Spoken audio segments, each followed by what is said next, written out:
ತರಕಾರಿ ತಿನ್ನೋದ್ರಿಂದ ಆಗುವ ಲಾಭಗಳನ್ನು ಅವರು ತಿಳಿಪಡಿಸುತ್ತಾರೆ. ಎಲ್ಲರಿಗೂ ನಮಸ್ಕಾರ.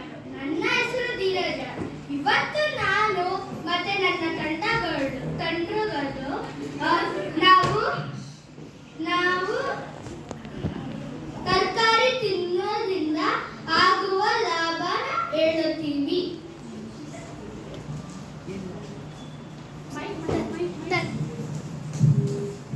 ತರಕಾರಿ ತಿನ್ನೋದ್ರಿಂದ ಏನು ಲಾಭಗಳು? ಬೀಟ್ರೂಟ್ ನಾನು ತಿಂದ್ರೆ ನಿಮ್ ರಕ್ತ ಜಾಸ್ತಿ ಆಗುತ್ತೆ. ನಾನು ಹಸಿ ಶುಂಠಿ, ನನ್ನ ತಿಂದಿದ್ರೆ ನಿಮಗೆ ಗಂಟಲಲ್ಲಿ ತೊಂದರೆ ಆಗಲ್ಲ. ನಾನು ಸೌತೆಕಾಯಿ, ನನ್ನ ತಿಂದಿದ್ರೆ ಜೀರ್ಣಶಕ್ತಿ ಆಗುತ್ತದೆ. ನಾನು ಕ್ಯಾರೆಟ್, ನನಗೆ ತಿಂದ್ರೆ ಕಣ್ಣ ದೃಷ್ಟಿ ಜಾಸ್ತಿ ಆಗುತ್ತೆ. ನಾನು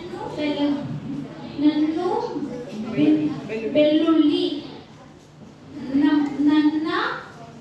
ನನ್ನ ತಿಂದ್ರೆ ನಿನ್ನ ಜೀರ್ಣಶಕ್ತಿ ಹೆಚ್ಚಾಗುತ್ತೆ. ನಾನು ಬೆಂಡೆಕಾಯಿ, ನನ್ನ ತಿಂದ್ರೆ ನಿಮ್ಮ ಬೆಳ್ಳಿನ ಶಕ್ತಿ ಹೆಚ್ಚಾಗುತ್ತದೆ.